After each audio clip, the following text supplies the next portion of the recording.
She never imagined her quiet life on the farm would lead her into the sky at 40,000 feet, staring at dead engines and hearing the sharp crackle of a military radio, asking, "Commander, is that you?" Moments earlier, she had been nothing more than a determined woman tending her fields, someone who preferred the calm of open land over the chaos of the world. But fate has a strange way of revealing who we really are, especially when danger strikes without warning. As the dual-engine failure sent the aircraft sinking through cold air, she gripped the controls with hands that had once only known soil and seasons. The passengers behind her didn't know her past, and she wasn't sure she was ready to face it either. Outside, 2 F-22 fighters closed in, their presence heavy and urgent, as if they recognized something she had spent years trying to forget. The quiet farmer, the failing jet, the unexpected military escort, none of it made sense. But the moment that radio call echoed through the cockpit, she knew the sky was about to expose a part of her life she had buried long ago. And now, with the ground rushing closer, she has no choice but to answer. She didn't answer the radio right away. Her breath caught as memories she'd kept locked away pressed against the present moment. Years ago, before the farm, before the new name and quiet life, she had walked away from a world where every decision carried weight. She traded missions and orders for sunrises over wheat fields, believing she could build a life untouched by danger. But now, with the engine silent and the cockpit trembling, that old world seemed to be reaching for her again. She glanced at the passengers, students, people who trusted the sky without knowing how easily it could turn against them. None of them had any idea who was sitting in the pilot's seat. To them, she was just a last-minute replacement when the original pilot fell sick. To her, this flight felt like fate pulling her back into a role she had promised she'd never fill again. The F-22s stayed close, their formation tight, their message clear. This was no routine escort. Someone out there knew her voice, recognized it instantly, even after all these years. And whoever had called her commander wasn't guessing.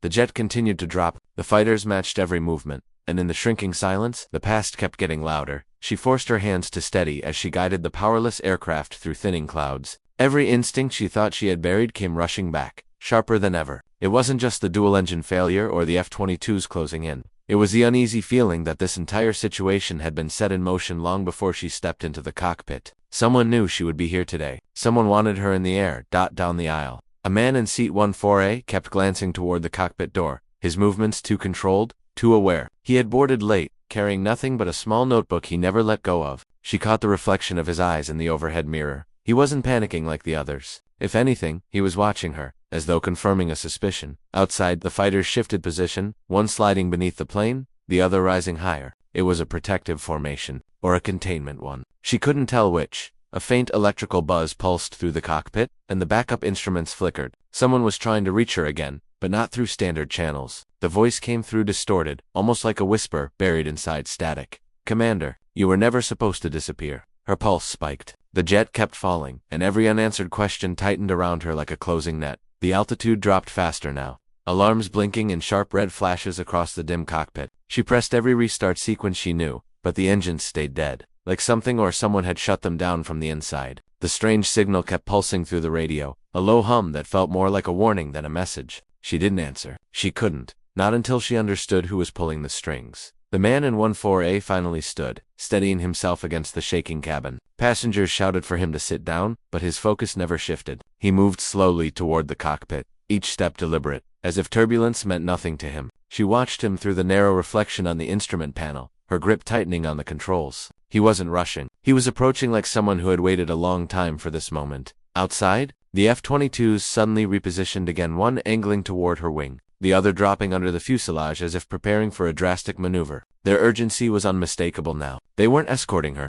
They were acting like they expected the aircraft to break apart. A new alert flashed. Rapid cabin pressure loss. Something was failing deeper than the engines. The man reached the cockpit door, the fighters closed in, and the ground kept rising, faster than ever. The cockpit door clicked before he even touched it, unlocking on its own. She froze. That mechanism wasn't supposed to release without her command. The man stepped inside slowly, his calm presence cutting through the chaos like he had rehearsed it. He didn't raise his hands or threaten her. Instead, he reached into his pocket and placed a small notebook on the console, open to a page covered in symbols she hadn't seen in years, marks tied to missions she thought no one else knew about. "You weren't the only one who disappeared," he said quietly, bracing himself as the jet shuddered. "Someone has been waiting for both of us to resurface." Before she could respond, the aircraft lurched sideways as if caught in an unseen force. The F-22s veered sharply, their formation breaking for the first time. Alarms blared again, but this time a new message scrolled across her display in encrypted code she recognized instantly. one that only a handful of people were ever cleared to see. It wasn't a warning. It was an override. The jet wasn't falling anymore. It was being pulled. Her heart pounded as the sky outside darkened unnaturally,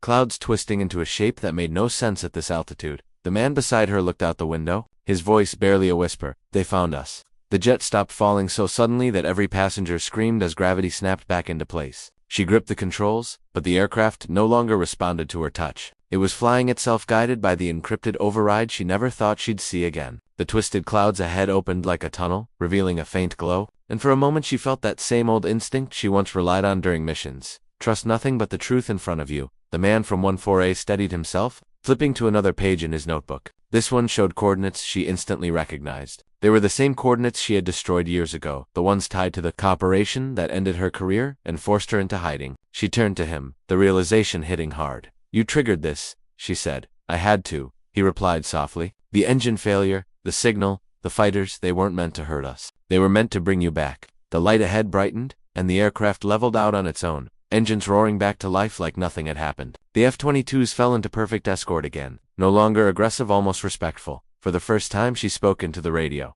This is Commander. She hesitated, feeling the weight of her old name return. I'm back. But just as the words left her lips, a new voice cut through the channel called Unfamiliar. Commander, you're not the only one who returned today.